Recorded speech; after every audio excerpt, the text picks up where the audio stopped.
119వ కీర్తన 113వ వచనం అన్నమాట. దాంట్లో దానిపైన ధ్యానించుకున్న దాంట్లో 112వ వచనంలో మనం ఒక మాట చూసాం.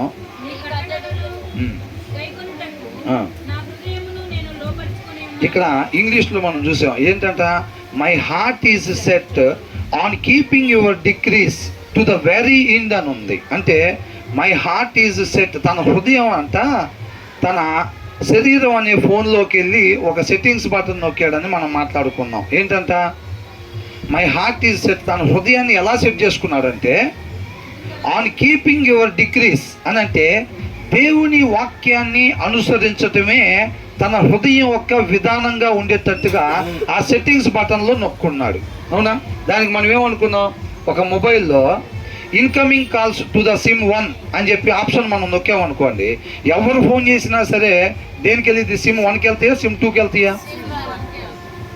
ఓన్లీ నోకియా ఫోన్లకా యాపిల్ సెట్టింగ్ చేసినా అంతేనా? ఏ ఫోన్ నుంచి చేసినా సరే దేనికి వెళ్తాయి? సిమ్ 1కే కాల్స్ వెళ్తాయి. ఎందుకని? సిమ్ 1కి రిసీవింగ్ కాల్స్ అని వెళ్ళాలని సెట్టింగ్స్లో బటన్ నొక్కాం. కాబట్టి ఇక్కడ కీర్తనకారుడంతా తన హృదయం అనే సెట్టింగ్స్లో అంటే ఒక బటన్ నొక్కాడంట. ఆ బటన్ ఏంటంట, వాక్యాన్ని అనుసరించటమే తన హృదయం యొక్క విధానం అంట, వేరొక విధానం లేదు. ఇక అప్పట్లాగా వద్దు అని అంటే పండు తినే పొరపాటు ఇక ఎప్పటికీ కూడా జరగకుండా ఎప్పటి వరకు ఆ సెట్టింగ్స్ నొక్కి పెట్టాడంట, అంతం వరకు ఇక ఆ సెట్టింగ్స్ మళ్ళీ మార్చుకోవటానికి ఉండదు. అర్థమవుతుందండి? కీర్తనకారుడు అంతలా ఇష్టపడుతున్నాడు. నిద్రలో కూడా పోయినసారి తిన్నట్టుగా పండు నేను ఎప్పుడు తినకూడదు. ఎప్పుడంట? మెలకువగా ఉన్నప్పుడా? స్పృహతో ఉన్నప్పుడా? స్పృహ లేనప్పుడు కూడా పోయినసారి జరిగిన పొరపాటుకి ఎప్పుడు కూడా జరగటానికి వీల్లేదనే ఒక భయము వణుకు కీర్తనకారుల్లో మనకి కనిపిస్తూ ఉందన్నమాట. ఇది మనకి ఎందుకు చెప్పారు? నీ హృదయం అనే బటన్లో నా హృదయం అనే దాంట్లో ఆ బటన్ను మనం నొక్కుకోవటానికి ఇష్టపడుతున్నామా, సిద్ధంగా ఉన్నామా అని దేవుడు అడుగుతున్నాడు. అర్థమవుతుందండి? అదేనా కీర్తనకారుడు ఏంటంట, తన హృదయంలో వాక్యాన్ని అనుసరించటం కాకుండా తన హృదయం ఇంకొకటి చేయటానికి అవకాశం లేకుండా చేశాడని అంటున్నాడు. మై హార్ట్ ఈజ్ సెట్ అంటే ఆ హృదయం అది తప్ప ఇక వేరేది చేయదు. మనం ఎన్నిసార్లు చేస్తే సిమ్ 2కి వెళ్ళాలిరా వాడికి ఫోన్, మనం చేసే ఫోన్ కాల్ వాడి సిమ్ 2కి వెళ్ళాలి అని ఎన్నిసార్లు ప్రయత్నం చేస్తే తెలియదు, ఎన్నిసార్లు ప్రయత్నం చేసినా వెళ్ళదు. కీర్తనకారుడు అంతలాగా ఇష్టపడుతున్నాడు అన్నమాట. అర్థమవుతుందండి? పోయినసారి జరిగిన పొరపాటు, అవిధేయత, ఆజ్ఞ అతిక్రమణ పోయినసారి చేసి ఆ బావిలో పడిపోయాడు కదా, ఇక ఎన్నటికీ కూడా ఆ పొరపాటు నా జీవితంలో జరగకూడదు అని కీర్తనకారుడు కోరుకుంటూ ఉన్నాడు. అందుకనే తర్వాత ఏమని రాశాడు, టు ద వెరీ ఎండ్ అని రాశాడు. అంతం వరకు కూడా అంట. అర్థమవుతుందండి? ప్రతి ఒక్కళ్ళు కూడా అలాగే ఉంటే ఇక ఎలా ఉంటుంది? ఎలా ఉంటుంది? ఎలా ఉంటుంది?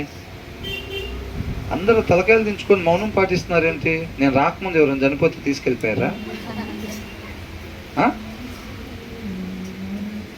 ఎలా ఉంటుంది? అందరూ అలా ఉంటే ఎలా ఉంటుంది? ఎలా ఉంటుంది? నేను మీ నుంచి ఒక మాట ఆశిస్తున్నాను. ఆ మాట చెప్పింది నాకు కొద్దిగా ఆగుదాం అనుకుంటున్నాను. అందరూ అలాగుంటే ఎలా ఉంటుంది? అది అది అర్థమైందా? నిత్య జీవంలో ఉండే పరిస్థితి అది. నిత్య జీవంలో అలాగుంటుంది, పరలోకంలో అలాగుండిద్ది అన్నమాట. అక్కడ కీడు ఉంటుందా, చెడు ఉండిద్దా, అసూయ, ద్వేషం, కల్మషం, ఈర్ష్య, కోపం ఇలాంటివి ఉంటాయా? అసలు లోపలకు కూడా ప్రవేశించవంట. ఆ నిత్య జీవంలో ఎంతమంది ఉంటే అంతమంది హృదయాల్లో సెట్టింగ్స్లో ఆ బటను నొక్కే ఉండిద్ది అనమాట. అర్థమవుతుందండి? అందుకని అంటున్నాడు, ఏమంటున్నాడు, దేవుని రాజ్యం వచ్చే ఉన్నది అని అంటున్నాడు. అర్థమవుతుందండి? చాలామంది ఆ మహిమా వస్త్రాన్ని ధరించుకుంటూ ఉన్నారనమాట. ఆ మహిమా వస్త్రం అంటే ఏంటంట, ఆయన యొక్క గుణ లక్షణాలు. అవునా? ఆయన యొక్క గుణ లక్షణాలు. ఎంతోమంది చక్కగా వాళ్ళ పనుల దగ్గరికి వెళ్ళినప్పుడు కావచ్చు, వాళ్ళ ఇంటి దగ్గర ఉన్నప్పుడు కావచ్చు, లేకపోతే దేవుడు వాళ్ళని ఏ ప్రదేశానికి నడిపిస్తే, ఊరు వెళ్ళిన వాళ్ళు కావచ్చు, ఎక్కడైనా సరే, ఎక్కడికి వెళ్ళినా దేవుడు ఎక్కడికి నడిపిస్తే అక్కడికి వెళ్ళి క్రీస్తును మాత్రమే వారిలో కనపరిచేవారుగా ఉంటున్నారు. దేవుని యొక్క సింహాసనానికి ఆధారాలు ఏంటంట? నీతి, న్యాయం. మన జీవితానికి కూడా అవే ఆధారాలు కావాలి, ఎక్కడున్నప్పటికీ కూడా. అర్థమవుతుందండి? ఎక్కడంట? ఓన్లీ ఫెలోషిప్లోనేనా? ఈ గేట్ లోపలికి వచ్చినప్పుడు అట్లా ఉండాలా? దేవుడు ఎక్కడికి నడిపిస్తే అక్కడ మనం ఏంటంట? నీతి న్యాయాలే మన జీవితానికి ఆధారాలుగా ఉండాలంతే. ఆయన పోలి జీవించటం అంటే అంతే. అలా ఎవరన్నా ఉన్నవాళ్ళు మీకు తెలుసా?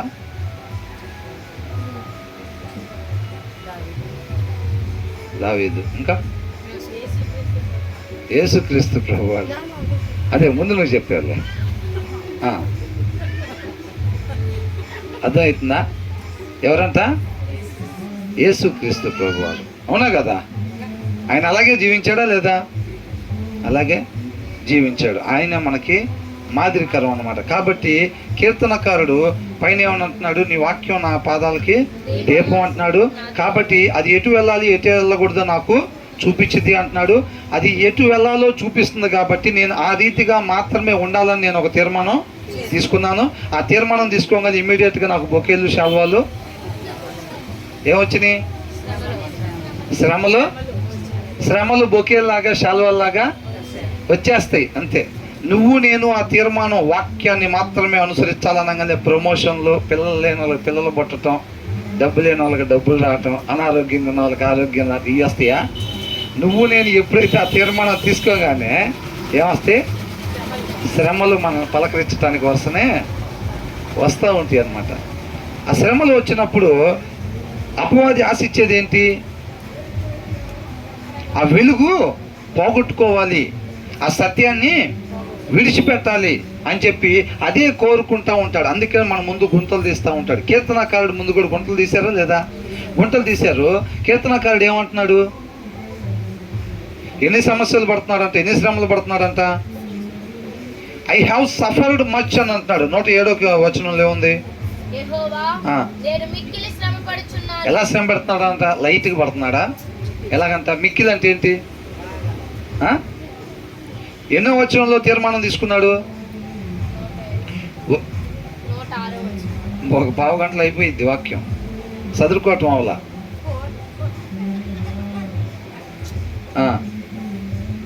మనిషి ఏ రీతిగా మాత్రమే ఉండాలో 105వ వచనంలో తెలియబడతా ఉంది. అవునా? వాక్యం ద్వారా ఏ రీతిగా ఉండాలి, ఏ రీతిగా ఉండకూడదు అనేది ఏ రీతిగా మాత్రమే ఉండాలో అని చెప్పి కీర్తనాకారుడికి తెలియగానే ఆయన తీర్మానం తీసుకున్నాడంట. మనలాగా ఆలస్యం చేయకుండా. అదేలే చెప్పగానే అట్లా చేస్తాం, నిదానంగా మానుకుంటాం. ఏనంట? నిదానంగా మానుకుంటాం. మనంతటికి మనం మానుకుంటే మంచిది. ఆయన మానిపించాల్సి వస్తే అప్పటికి ట్యూబు, సిలిండర్లు, అవునా కదా, ఇవన్నీ ఉంటాయి పరిస్థితి. మనంతటికి మనం ముందే మానుకున్నాం అనుకోండి, అంత పద్ధతిగా ఉండిద్ది. లేకపోతే గుర్రాల్లాగా, కంచెర గాడిదల్లాగా ఆయన డీల్ చేస్తాడు మనల్ని. కాబట్టి ఏమంటున్నాడు? తీర్మానం తీసుకున్నాడు. 106లో తీర్మానం తీసుకున్నాడు. 107లో ఆయనకి ఆల్రెడీ వెల్కమ్ చెప్తున్నాయి. ఏంటంటే మొత్తం శ్రమలు. I have suffered much, preserve my life lord according to your word. నువ్వు వాగ్దానం ఇచ్చావు కదా ప్రభువా, నాకు నిత్య జీవాన్ని ఇస్తానని. ఆ మాట ద్వారా నా జీవితాన్ని భద్రపరచు అని అంటున్నాడు. తర్వాత accept Lord the willing praise of my, ఇష్టపడి నేను చేసే స్తుతుల్ని నీవు అంగీకరించు అని చెప్పి కోరుకుంటా ఉన్నాడు. అవునా? ఏం చేస్తున్నాడంట? వరుసనే ఒకదాని తర్వాత ఒకటి శ్రమలు వస్తుంటేనంట ఈయనేం చేస్తున్నాడంట? ఇష్టపూర్వకంగా స్తుతులు చెల్లిస్తున్నాడంట. అసలు మనకు పూర్తి వ్యతిరేకంగా కనబడుతుంది ఇదంతా. అవునా? కీర్తనకారుడు ఇక్కడే ఉండి అంటారా ఈ భూమి మీదే? అవునా కదా? ఇప్పుడు ఎట్లా అన్నాడు? అలాంటి తీర్మానం తీసుకోగల అనేక సమస్యలు వచ్చినాయి అంట. అనేక సమస్యలు వచ్చినా యాక్సెప్ట్ అని అంటున్నాడు. ప్రభువా అంగీకరించు, నేను ఇష్టపూర్వకంగా చేసే ఈ యొక్క స్తుతుల్ని నువ్వు అంగీకరించు అని అంటున్నాడు. నువ్వు అంగీకరిస్తే నేను పండగ చేసుకుంటాను అంటున్నాడు. నేను ఒక పాట పాడతాను, నువ్వు పండగ చేసుకో అంటలా. ఏమంటలా? నేను ఓ పాట పాడుతా, నువ్వు పండగ చేసుకో అంటలా. నువ్వు రిసీవ్ చేసుకున్నావంటే నా ప్రార్థన, నా స్తుతులు, నా పాటలు నువ్వు మహిమ పొందుకున్నావంటే నేను పండగ చేసుకుంటాను అంటున్నాడు. తర్వాత ఏమంటున్నాడు? నా అరచేతిలో ఏంటంట, మనం ఎప్పుడైతే వాక్యాన్ని మాత్రమే అనుసరించాలని అనుకుంటామో మన జీవిత యాత్ర ఎలా ఉంటుందంట? మన యాత్రికులమైనా కదా, మనం ఎప్పుడైతే మనకి సాఫీగా నేషనల్ హైవేలో ప్రయాణం లాగా ఉండాలంటే ఏమనుకోవాలి? వాక్యాన్ని మాత్రం అనుసరించకూడదు అనుకోవాలి. అప్పుడు నేషనల్ హైవే లాగా ఉంటుంది మన లైఫ్. అవునా? వాక్యాన్ని మాత్రమే అనుసరించాలి అని అనుకుంటే ఎలా ఉంటుందంట? ప్రాణాలు అరచేతిలో పెట్టుకొని ప్రతి క్షణం కూడా బతకాలి మన ఆత్మీయతను కాపాడుకోవటం కోసం. ఒకసారి వెలిగింపబడ్డాము అని అంటే ఆ వెలుగు ఆర్పటానికి అపవాది అనేక రకాలుగా ప్రయత్నం చేస్తాడు. ఏదో శతవిధాలు అంటారు చూసారా, అలాగా ప్రయత్నం చేస్తాడనమాట. ఒక ఆత్మీయ జీవితాన్ని ఆర్పటానికి అనేక వలల్ని పెట్టుంచుతాడు. ఆఫీస్ దగ్గర, డ్యూటీల దగ్గర, ఇంటి దగ్గర, ఇంటి వెనకాల, దారుల్లో, ఫెలోషిప్ల్లో, అన్ని చోట్ల వలల్ని ఏర్పాటు చేసి పెడతాడు మన ఆత్మీయ జీవితాలని పడగొట్టాలి అని.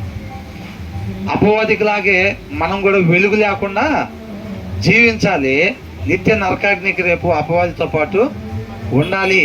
దాన్ని చూసి దేవుడు బాధపడాలి అని చెప్పి అన్ని రకాలుగా వాళ్ళలో సెట్ చేస్తూ ఉంటాడు అనమాట.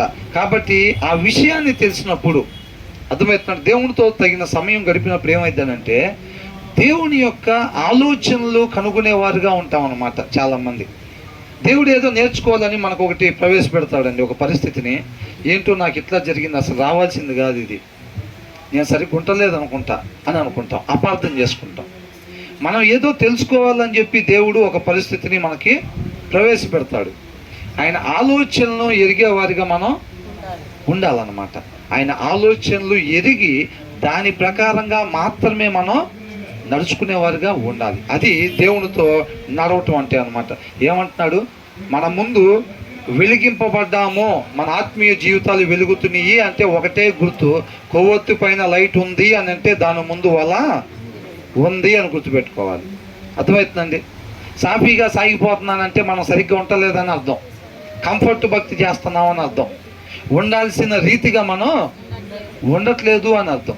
దేవుడు మనల్ని ఎందుకు రక్షించుకుంటాడంట? మనకు రక్షణ ఎలా వచ్చింది? ఆయన కృప వలన మాత్రమే రక్షణ వచ్చింది. ఎందుకు రక్షించుకుంటాడంట?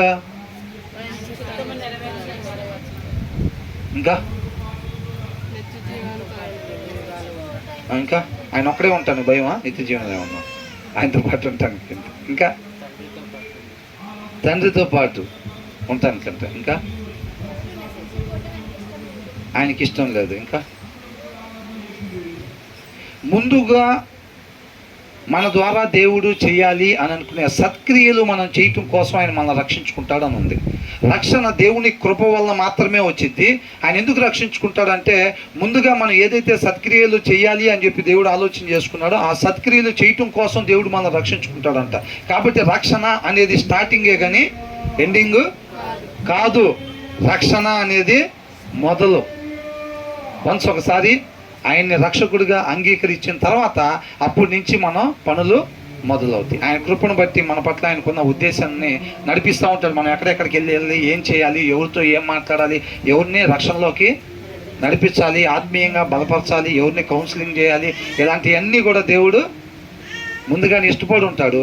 ఆయా ప్రదేశాలకి ఇంకా నడిపిస్తూ ఉంటాడు. మనం విధేయత చూపించే కొద్దికి ఆయన చక్కగా మనల్ని నడిపిస్తూ ఉంటాడు అనమాట. ఆత్మీయ జీవితం అలా ఉంటుంది. మన ప్రాణాలు అరచేతిలో పెట్టుకొని ప్రతి క్షణం మనం జీవించేవారుగా ఉంటాం అనమాట. ఎప్పుడు కీర్తనకారులాగా వాక్యాన్ని మాత్రమే నేను అనుసరించాలి అనుకున్నప్పుడు తర్వాత ఏంటంట? అది ఆ మాట అండర్లైన్ చేసుకోవాలండి. అది ఏం చేస్తాడంటే అనేక గుంటలు తీస్తాడు, అనేక వలలు పెడతాడు. ఎందుకని అని అంటే నీ ఆత్మీయ జీవితం వదిలిపెట్టుకో, నేను నీ జోలు రానంటాడు. కీర్తనకారుడు ఏమంటున్నాడు?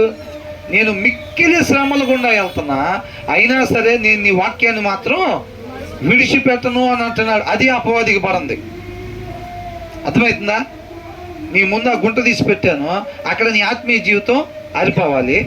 అర్థమవుతుందా? అక్కడ కాకపోతే ఇంకొక గుంట తీస్తా, ఇంకొక గుంట తీస్తా, ఇంకొక వల పెడతా, ఇంకొక వల పెడతానని అంటున్నాడు. కీర్తనకారుడు ఏమంటున్నాడు? ఇదంతా ఎందుకురా బాబు, ఈ ఎలుగుంటం వల్ల కదా మన దగ్గర ఇన్ని గుంటలు ఇన్ని వలలో, దీన్ని వదిలిపెడదాంలే అని అనుకుంటున్నాడా? దాన్ని మాత్రం వదలటానికి ఇష్టపడట్లేదంట. అంటే మరి ఆయన హృదయం అనే సెట్టింగ్స్లోకి పోయి ఆ బటన్ నొక్కాడు, వాక్యాన్ని మాత్రమే అనుసరించేటట్టుగా నా హృదయం ఎప్పటికీ ఉండాలి, అది ఎప్పటికీ అని పెట్టాడు అని అంటే ఏంటి? ఏం డిసైడ్ అయ్యాడు? అంతం వరకు ఆ గుంటల్లో నుంచి, అంతం వరకు ఆ వలల్లో నుంచి నేను తప్పించుకొని వెళ్ళటానికి ఇష్టపడుతున్నాను అంటున్నాడు. అర్థమవుతుందండి? ఏమంటున్నాడు? వాక్యాన్ని అనుసరించాలి అని అనగానే ఈయనకి ఏమొచ్చినాయి అంట? శ్రమలు వస్తున్నాయి, వలలో గుంటలు తీస్తున్నారంట. ఎప్పుడు ఆ తీర్మానం తీసుకున్న తర్వాత ఈయన అయినా సరే ఏమంటున్నాడు? 112వ వచనంలో అంటే ఆయన హృదయంలో బటన్ ఏమి నొక్కున్నాడంట? వాక్యాన్ని మాత్రమే అనుసరించేటట్టుగా అని అన్నాడంట. వాక్యాన్ని మాత్రమే అనుసరించాలని ఈయన 106లో తీర్మానం తీసుకుంటే ఈయనకు ముందు అనేక గుంటలు అనేక వలలు పెట్టబడినాయి. అయినా సరే ఈయన ఏమంటున్నాడు? నేను అదే మార్గం గుండా నేను వెళ్ళాలి అని అంటున్నాడు. అంతేలేగాని పోయినసారి జరిగినట్టుగా ఆత్మీయ జీవితాన్ని, ఆజ్ఞ అతిక్రమాన్ని ఏమాత్రం కూడా నా జీవితంలో చెయ్యను, జరగకూడదు ఇక అని అనుకుంటున్నాడు. మనం ఎలాగనుకుంటున్నాం? కాంప్రమైజ్ అయిపోతామా? కాంప్రమైజ్ ఎక్కడ అవ్వకూడదు. మనకి శ్రమలు ఎప్పటి వరకు వస్తాయి? అది సిద్ధమేనా? బయట బోధ కొద్దిగా వేరుగుంటుందండి. నేను ఎక్కడి నుంచో చెప్పట్లేదు, నేను వచనం బై వచనం దీంట్లో నుంచో చెప్తున్నాను. యేసయ్య దగ్గరికి రండి. అవునా? మరి ఇక్కడ ఏమనుంది? మీరు చదువుతున్నారుగా, ఈయనంట వాక్యాన్ని మాత్రమే అనుసరిస్తాను అని అంటున్నాడు. అంటే యేసయ్య దగ్గరికి వచ్చాను అంటున్నాడు. అవునా? వాక్యం అంటే ఎవరు? యేసయ్య. అవునా? మరి యేసయ్య దగ్గరికి రాగానే ఈయనకి ఏమైందంట? వచ్చినాయా పోయినాయా? మరి బయట ఏం చెబుతున్నారు? పోతాయి అంటున్నారు. పోతే ఎటు పోతాం మనం అసలు? శ్రమ లేకపోతే ఆయన కృపతో మనకి శ్రమ పెట్టాడు. అవునా? యేసుక్రీస్తు వారు కూడా శ్రమల్లో గుండా తండ్రి మాటకు విధేయత చూపించేటట్టుగా విధేయత నేర్చుకున్నాడు. అది మార్గం నిత్య జీవానికి వెళ్ళటానికి, పోగొట్టుకున్న స్థితిని సరి చేసుకోవటానికి అది మార్గం. మరి బయట ఏమంటున్నారు? యేసుక్రీస్తు దగ్గరికి రండి, మీ దుఃఖ దినాలు సమాప్తం అవుతాయి, మీ నోటి నిండా నవ్వే ఉండిద్ది, ఇంకా మీరు ఆస్వాదింపబడిన వారు. అక్కడ ముక్క, అక్కడ ముక్క, అక్కడ ముక్క తీసుకొచ్చి ఒక నెంబర్ 1 సెంటెన్స్, కలర్ఫుల్ సెంటెన్స్ ఒకటి తయారు చేస్తే చెవులకు కూడా ఎలాగుంది? వినసొంపుగా ఉంది. జనాలు సరిపోవట్లేదు, కుర్చీలు చాలట్లేదు, దేవుడు మిమ్మల్ని ప్రేరేపిస్తే కుర్చీలు ఎవరన్నా తీసుకురావాల్సిందిగా కోరుకుంటున్నామని చెప్తారు. అవునా కదా? బయట అట్లా పరిస్థితి. వాళ్ళు వీళ్ళు చెప్పారని కాదు. దీనికి ముందు వచ్చిన వాళ్ళు మనం మాట్లాడుకున్నాం. ఏమంటున్నాడు?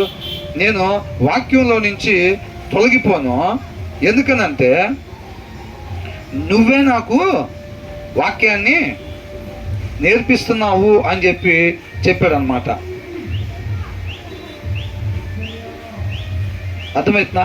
ఎవరి దగ్గర నేర్చుకుంటున్నాడంట కీర్తనకారుడు? దేవుని దగ్గరే నేర్చుకుంటున్నాడంట. మనం ఎవరి దగ్గర నేర్చుకుంటున్నాం? క్రిస్టఫర్ గారి దగ్గర, నా దగ్గర, ఎవరి దగ్గర నేర్చుకుంటున్నారు? ఆ క్లారిటీ ఉందా మీకు? దానికి మనం కొర్నేలి గురించి అనుకున్నాం. పేతురుని తీసుకొచ్చాడు, పేతురు ముందు నిలబడ్డాడు. కొర్నేలి ఏమంటున్నాడు? మేమందరం సమూహంగా దేవుని ఎదుట కూడుకొని ఉన్నాము అని అంటున్నాడు. ముందు నిలబడింది ఎవరు? పేతురు నిలబడ్డాడు. కానీ కొర్నేలి ఏమంటున్నాడు? దేవుని ఎదుట మేము సమూహంగా కూడుకొని ఉన్నాము. ఎప్పుడైనా సరే మనం అందరం కూడా ఈ ఫెలోషిప్కి వచ్చినప్పుడు ఎక్కడ కూడుకొని ఉంటున్నాం? దేవుని ఎదుటే కూడుకొని ఉంటున్నాం అనమాట. కాబట్టి మనం ఇక్కడ చెప్పబడే ప్రతి మాట వాక్యానుసారంగా ఉందో లేదో చూసుకొని, పరిశుద్ధాత్మ దేవుడు మీకు ప్రేరేపించిన ఎడల అది సత్యం అని ప్రేరేపిస్తేనే దాన్ని మీ జీవితాల్లో అనువదించుకోవాలని చెప్పి కోరుకుంటా ఉన్నాను అనమాట. కాబట్టి కీర్తనకారుడు అలా ఉన్నాడంట. మనం ఎలాగున్నాం? డబ్బా, సొంతిల్లా మన జీవితంలో ఒకవేళ సొంత ఇల్లు లేదనుకోండి ఆయన దృష్టిలో, అయినా మనం కొనాల్సిందేనా? మన జీవితం, ఇప్పుడు నేనున్నానండి, నా జీవితంలో సొంత ఇల్లు అనే ఆలోచన ఆయనకి లేదనుకోండి, అయినా నేను కొనాల్సిందేనా? కట్టాల్సిందేనా? అదేమైతే అప్పుడు నా ఇష్టానుసారంగా ఉంటున్నట్టే. కాబట్టి ఆయనకి ఏది ఇష్టం అయితే దాని ప్రకారంగానే మనం ఉండాలి. కాబట్టి నేను అంటున్నాడు, వాక్యాన్ని మాత్రమే అనుసరించాలి, ఇక వేరొక విధానం లేదు. ఇక గుంటల్లోనే నా ప్రయాణం నాకు తెలుసు అని అంటున్నాడు, సిద్ధమే అంటున్నాడు. పోయినసారి జరిగిన పొరపాటు మాత్రం ఇక ఎప్పుడు జరగటానికి వీల్లేదు నా జీవితంలో అంటున్నాడు. ఇది మనకెందుకు చెప్పారు? మనం కూడా అంతే. మరి మన ముందు రోడ్డు ఎలా ఉంటుంది? మన యాత్రికులమా కదా, పిలిగ్రిమ్స్, మనం యాత్రికులు. మన ముందు రోడ్డు ఎలా ఉంటుందంట? అన్నీ గుంటలు వలలో ఉంటాయి. ఆ దారి ఎక్కడికి తీసుకెళ్ళేది? నిత్య జీవానికి తీసుకెళ్ళేది. ఎవరు చెప్పారు? ఆ దారిని ఎవరు వెళ్ళారా?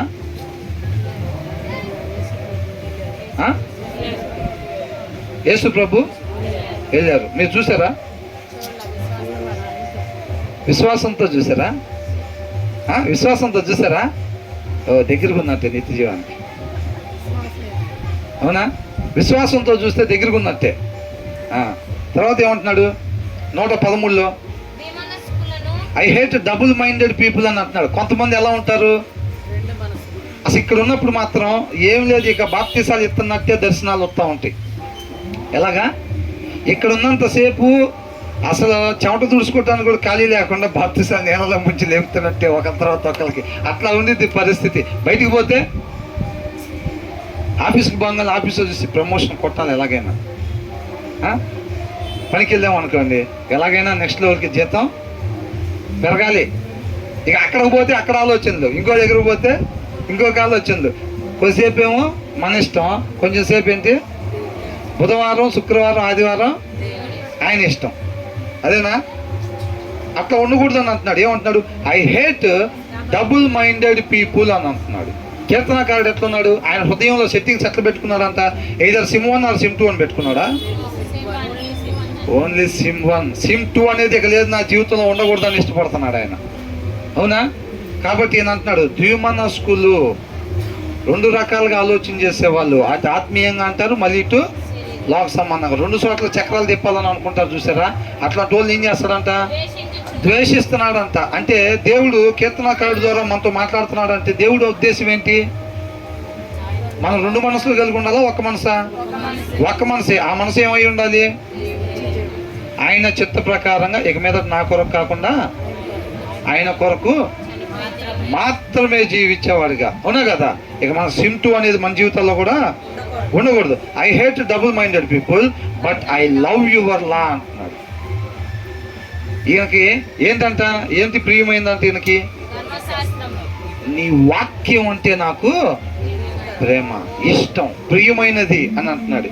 ఏం తీసుకొచ్చింది అది ఈయనకి? గుంటలో, వలలో. అదేనా కదా? ఈయన వాక్యాన్ని అనుసరించగానే ఏమవుతుంది? శ్రమలు వస్తున్నాయి అంతే. అయినా సరే ఈయనకి ఏమి ఇష్టం అంటున్నాడు? అదే ఇష్టం అంటున్నాడు. వాక్యం అంటే నాకు ప్రాణం అని అంటున్నాడు. అవునా? మనకు అట్లాగే వస్తున్నాయి అనుకోండి. ఇవాళ మీరు 10 అధ్యాయాలు బైబిల్ చదివారండి, ఒక గొప్ప శ్రమ మీకు వచ్చింది అనుకోండి, రేపు చదువుతారా? రేపు కూడా చదవగానే అంతకన్నా పెద్ద శ్రమ ఇంకోటి వచ్చింది అనుకోండి, కొద్దిగా స్లో అవుతారా?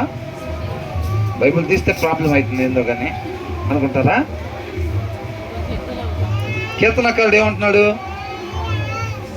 But I love your law. ఆయనంతా బైబిల్ పట్టుకోగానే వల్ల రెడీగా ఉంటుందంట. అయినా సరే ఆయన దాన్ని ఏం చేస్తున్నాడు? ప్రేమిస్తున్నాడు. అదే నాకు ప్రాణం అంటున్నాడు. అర్థమవుతుందా? తర్వాత ఏమంటున్నాడు? You are my refuge and my shield అని అంటున్నాడు. నా దాగుచోటు నీవే, నా కేడము నీవే అని అంటున్నాడు. డాల్ ఏం చేసిద్ది? జనరల్గా షీల్డ్ ఏం చేసిద్ది? అటాక్. అవునా? మన ఆత్మీయ జీవితాన్ని ఖరాబ్ చేసే వాళ్ళ నుంచి, వాళ్ళ ఎఫెన్సింగ్ నుంచి మనం డిఫెన్స్ చేసుకునేటట్టుగా చేసిద్ది. మనల్ని కాపాడేది షీల్డ్. అదేనా? అదేంటంట? దేవుని వాక్యం అంట. దేవుని వాక్యం మన ఆత్మీయ జీవితాలు పాడు చేసే వాళ్ళ దగ్గర నుంచి మనల్ని ఏం చేసిద్దంట? అది కాపాడిద్ది అని అంటున్నారు. మన ఆత్మీయ జీవితాల మీద నిత్యం బాణాలు వేస్తానే ఉంటారు. ఎవరు? అపవాది, ఆ కింద పరిచర్య చేసేవాళ్ళు. రాసుంది కదా, ఆ కింద దుష్టులు నా ముందు ఏం చేశారంట? గుంటలు త్రవ్వి ఉన్నారు, వలలు పెట్టి ఉన్నారు అని. దుష్టులు అంటే ఎవరు? వాక్యాన్ని అనుసరించిన వాళ్ళు అనమాట. కాబట్టి ఏమన్నారు తర్వాత? నా దాగు చోటు నీవే, నా కేడము నీవే. ఈ ఆశ ఎక్కడ పెట్టుకున్నారంట? లాకర్లో డబ్బుల మీద, చుట్టాల మీద, ఆరోగ్యం మీద, దేని మీద పెట్టుకున్నారంట ఈ ఆశ? వాక్యమే నాకు ఆశ అంటున్నాడు. నన్ను బ్రతికించేది అదే అంటున్నాడు. అవునా? నన్ను ఈ స్థితిలో నుంచి లేవనెత్తేది కేవలం వాక్యమే అని అంటున్నాడు. పోగొట్టుకున్న స్థితికి నన్ను మరలా చేర్చేది నీ యొక్క వాక్యం తప్ప వేరొకటి నన్ను అక్కడికి చేర్చలేదు అని అంటున్నాడు అనమాట. అర్థమవుతుందండి? అది కీర్తనకారుడికి ఒక్కడికేనా? మరి మనకేంటి? కీర్తనకారుడి కంటే పోగొట్టుకున్న స్థితిని మరలా దయచేసేది దేవుని వాక్యం అంటున్నాడు. మనకేంటి? మనకు కూడా ఆయన వాక్యమేనమాట పోగొట్టుకున్న స్థితిని మరలా దయచేసేది. తర్వాత ఏమంటున్నాడు? Away from me you evil doors that I may keep the commands of my God అని అంటాడు. అంటే యేసోబు ఏ రీతిగా అయితే పోతీఫర్ భార్య దగ్గర నుంచి, అవునా, అపవాది వేసే వాటి దగ్గర నుంచి ఎలాగైతే జయించగలిగాడో, జయించాడా లేదా? దావీదు జయించాడా? జయించలేకపోయాడు. అవునా? కాబట్టి ఇక్కడేమంటున్నాడు? కీర్తనకారుడు అంటున్నాడు అవే ఫ్రమ్ మీ అని అంటున్నాడు. నా దగ్గర నుంచి అవతలకి వెళ్ళిపోండి అని అంటున్నాడు. ముచ్చట్లు చెప్పుకుందాం రండి అని అంటే ఎక్కడ కూర్చుందాం అంటున్నాడా? ఎక్కడ కూర్చుందాం అని అంటున్నాడు. శుక్రవారం ఆయన రావటానికి కుదరట్లేదని అంటే నువ్వు రాకపోతే నేను కూడా రాను అంటున్నాడా? ఏమంటున్నాడు? అవే ఫ్రమ్ మీ, నా నుంచి అవతలకి వెళ్ళిపోండి. యూ ఈవిల్ డోర్స్ అని అంటున్నాడు. దుష్టులు, దుర్మార్గులు అని అంటున్నాడు. That I may keep the commands of my, నేను వాక్యాన్ని అనుసరించాలి అని అంటున్నాడు. ఎంత క్లారిటీగా ఉన్నాడో చూడండి కీర్తనకారుడు. అవునా కదా? జయించగలుగుతున్నాడు అనమాట. వాటిలో కాంప్రమైజ్ అయిపోవట్లేదు, పడిపోవట్లేదు. తర్వాత ఏమంటున్నాడు? 116 తెలుగులో ఏంటంట? నీ మాట చొప్పున నన్ను, అంటే ఏంటి? ఏంటి ఆయన మాట? వాగ్దానం ఇచ్చాడు కదా. ఏమని వాగ్దానం ఇచ్చాడు? నిత్య జీవాన్ని నేను నీకు ఇస్తానని చెప్పి వాగ్దానం చేశాడు. కాబట్టి ఏమంటున్నాడు? నాకు వాగ్దానం చేసావు కదా ప్రభువా, ఆ వాగ్దానం ప్రకారంగా నన్ను ఆదుకొనుము అని అంటున్నాడు. మాట ఇచ్చావు కదా, ఆ మాట ఇచ్చావు కాబట్టి ఆ మాట ప్రకారంగా నన్ను రక్షించు, దీంట్లో నుంచి బయటికి తీసుకురా అని అంటున్నాడు. అది నేను బ్రతుకున్నట్లు నీ మాట చొప్పున నన్ను ఆదుకొనుము. ఈయన ఆశ ఏంటంట? పైన వచనంలో చూసాం కదా. ఈయన ఆశ ఏంటంట? 114 నీ వాక్యము మీద. ఈయన ఆశ ఏంటంట? ఆ వాక్యమే నన్ను పోగొట్టుకున్న స్థితికి చేర్చిద్ది. ఈయన ఆశ దేవుని వాక్యం అన్నమాట. అర్థమవుతుందండి? కాబట్టి ఈయన దేని మీద అయితే ఆశ పెట్టుకొని ఉన్నాడో నన్ను రక్షించద్దని, ఆ ఆశ ఈయనకి భంగమైపోకుండా ఉండునుగా అని అంటాడు. భంగం అయిపోయిద్దా? ఎందుకని? ఆయన జయించిన వాడు కాబట్టి మనల్ని కూడా జయింపజేస్తాడు అనమాట. తర్వాత uphold me and I shall be delivered, నన్ను లేవనెత్తుము అని అంటున్నాడు. ఏమంటున్నాడు? నన్ను లేవనెత్తు ప్రభు అని అంటున్నాడు. ఆయన లేవనెత్తపోతే ఇందాక ఒక మాట టెస్ట్ మనీలో చెప్పింది, మా పేరెంట్స్ అని చెప్పింది. అవునా? యేసుక్రీస్తు వారి దగ్గరికి ఎవరు వస్తారు?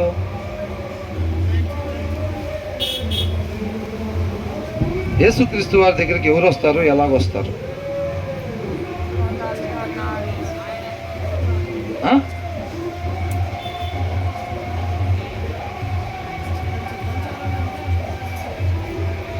తండ్రి చేత ఆకర్షింపబడిన వాళ్ళే. ఏంటి సగం చెప్పినా కానీ సగం అందుకోవాలా? చదవట్లేదా బైబిల్లో? మనోళ్ళు దాంట్లో వెళ్ళింది కదా, పోయిందా పౌరం? తండ్రి చేత ఆకర్షింపబడకుండా కుమారుడి దగ్గరికి ఎవరు కూడా రాలేరు. అది మా నాన్నైనా వాళ్ళ నాన్నైనా ఎవరైనప్పటికీ కూడా. అవునా? రక్షణ ఎక్కడి నుంచి వచ్చిందంట? కేవలం ఆయన కృప వల్లనే వచ్చింది అనమాట. కృప అంటే అది కేవలం ఆయన కృప వల్లనే, ఆయన చేత ఆకర్షింపబడాలంతే. అర్థమవుతుందండి? మనం చేయాల్సిన ప్రార్థన అదే, ప్రభువా నీ చేత ఆకర్షింపబడాలి ప్రభువా అని భారం కలిగి ప్రార్థన చేయాలన్నమాట. అర్థమవుతుందండి? తర్వాత ఏమంటున్నాడు? అంటే uphold me and I shall be delivered. నన్ను లేవనెత్తు ప్రభువా, నేను రక్షింపబడతాను అని అంటున్నాడు. I shall be delivered. ఎక్కడి నుంచి? ఆజ్ఞ అతిక్రమణ చేసి పడ్డాం కదా ఊబిలో, ఆ ఊబిలో నుంచి నన్ను లేవనెత్తు, నేను రక్షింపబడతాను అని అంటున్నాడు అనమాట. ఆ తర్వాత ఏమంటున్నాడు?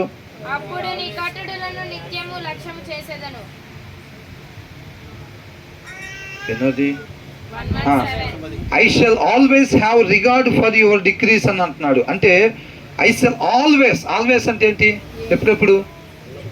ఎల్లప్పుడూ అంట ఆయన మాటని పరిగణలోకి తీసుకుంటాను అంటున్నాడు. అప్పుడు తీసుకున్నారా? పండు తినొద్దు అన్నప్పుడు తీసుకున్నారా? తీసుకోవాలా? ఇప్పుడు తీసుకుంటున్నావా మనం కొన్నిసార్లు? ఏంటి అట్లా చేస్తున్నావు? వాక్యంలో అట్లా లేదు కదా. వాక్యంలో అట్లా లేదని తెలుసు, అది దేవుడి మాటను కూడా తెలుసు, అయినా సరే తీసుకోవట్లా. అవునా? అందుకని అన్నాడు కీర్తనకారుడు, ఏమంటున్నాడు? I shall always have regard for your decrees అని అంటున్నాడు. అంటే దేవుడి మాట ప్రకారంగా కాకుండా సృష్టి అయి ఉన్న కీర్తనకారుడు సృష్టికర్త ఆదేశాల ప్రకారంగా కాకుండా వేరొక రకంగా జీవించడానికి ఏమాత్రం కూడా ఇష్టపడట్లేదు.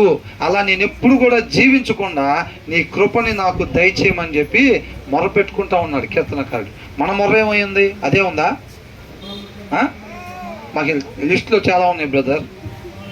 డిమార్ట్ అంత ఉందా లిస్టు? డిమార్ట్ లిస్ట్ అంత ఉందా? అటన్నిటికీ కృప కావాలి. కీర్తనకారుడు కదా ఒకటి జరిపోయింది అనుకుంటున్నా. తర్వాత ఏమంటున్నాడు?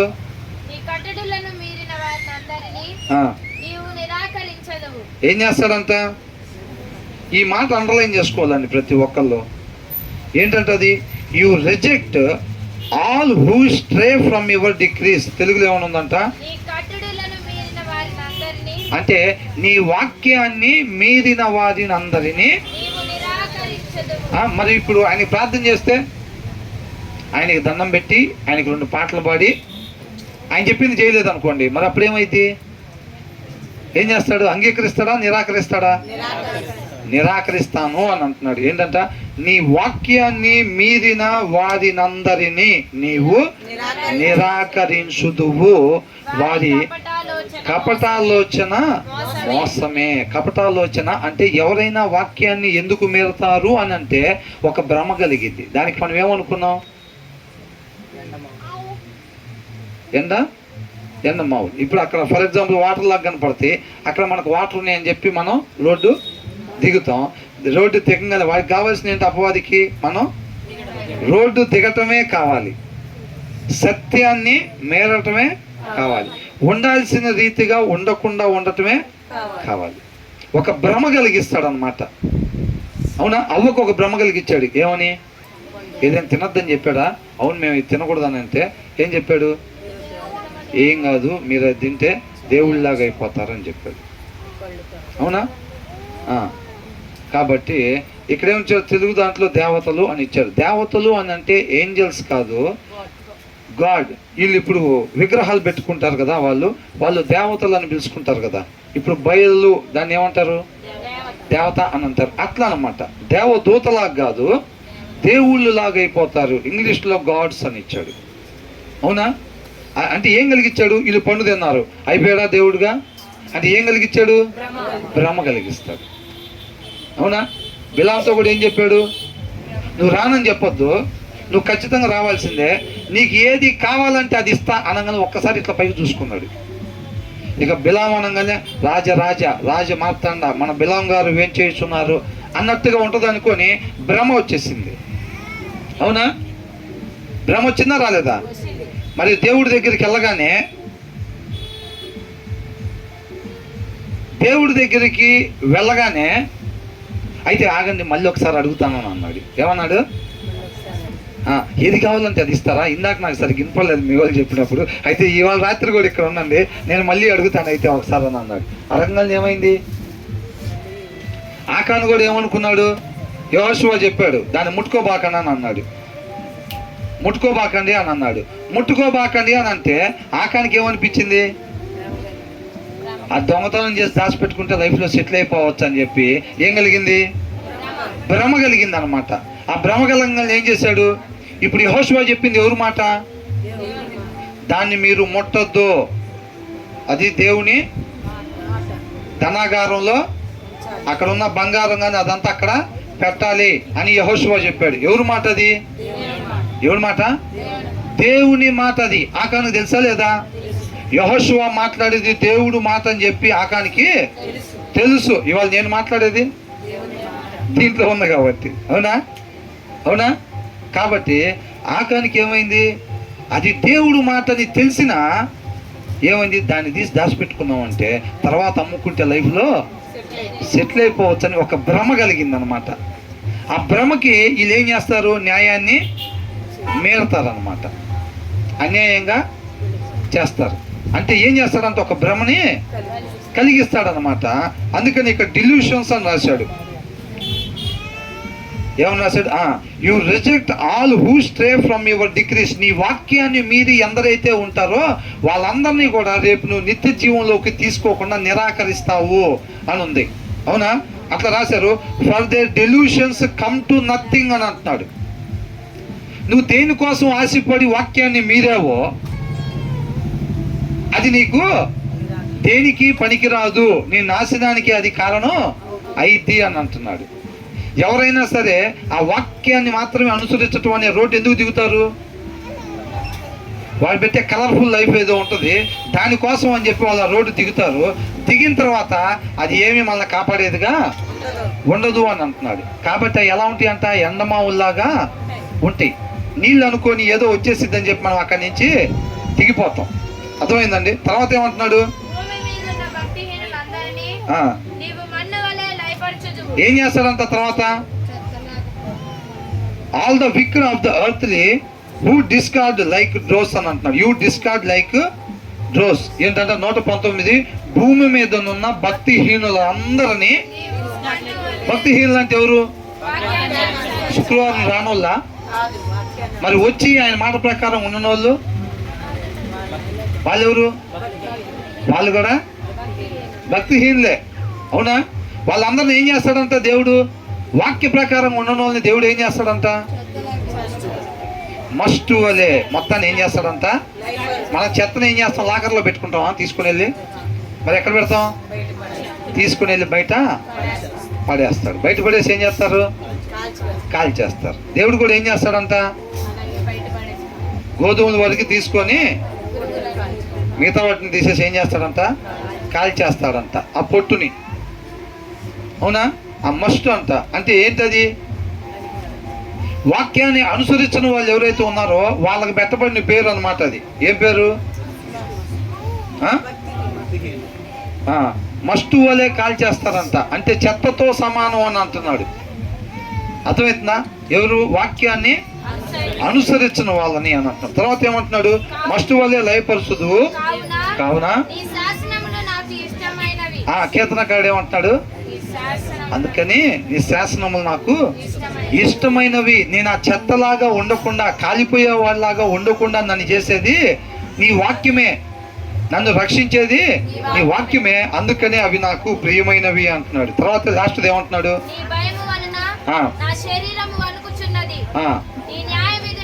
ఏం జరుగుతుంది? ఇక్కడే జరుగుతుంది, అక్కడే జరుగుతుంది. బ్రహ్మాండంగా సండే స్కూల్లా జరుగుతుంది. ఎలా జరుగుతుంది? సండే స్కూల్లా జరుగుతుంది బ్రహ్మాండంగా. అవునా? ఎవరు మాట్లాడుతున్నారు ఇక్కడ? దేవుడు. అంతేగా? ఎవరు మాట్లాడుతున్నారు? దేవుడు. వాక్యంలో ఉంది కదా. మన సమాధానం చెప్పాల్సిందేమో అది, ఉండేదేమో దేవుడి ముందు ఎంత చక్కగా ఉంటున్నారో అసలు అందరూ. దేవుడి ముందు ఎంత చక్కగా ఉంటున్నారో ముచ్చటేస్తుంది దేవుడు చూస్తుంటే. అవునా? ముచ్చటేస్తుందా?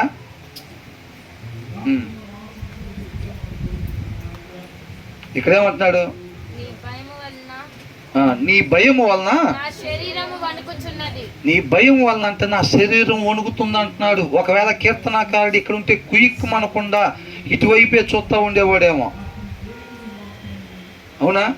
వాక్యాన్ని ద్రవంలాగా ఇట్లా పట్టుకొని తాగుతూ ఉండేవాడేమో ఒకవేళ ఇక్కడ ఉంటే కీర్తనాకారుడు. ఎందుకంటే ఆయన చెప్పిన మాట ప్రకారం ఏంటంటే, నీ భయము వలన నా శరీరము వణుకుచున్నది. ఇక్కడ కూడా చాలా మందికి గడగడ గడగడ వణుకుతుంది. నాకు కనపడుతుంది ఆ వణుకు. ఆ వణుకు నాకు కనపడతా ఉంది. తర్వాత ఏమంటున్నారు? నీ న్యాయ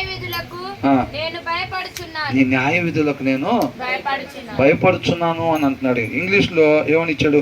my flesh trembles in fear of you అని అంటున్నాడు. I stand in awe of your laws అని అంటే, దేవుని వాక్యం అని అంటే ఆయనకుండే గౌరవం అంటది. అవునా? దేవుని వాక్యం అంతే. అస్సలు మేము మొన్న గోవా వెళ్ళాం, తెలుసు కదా, దేవుడి కృపను బట్టి.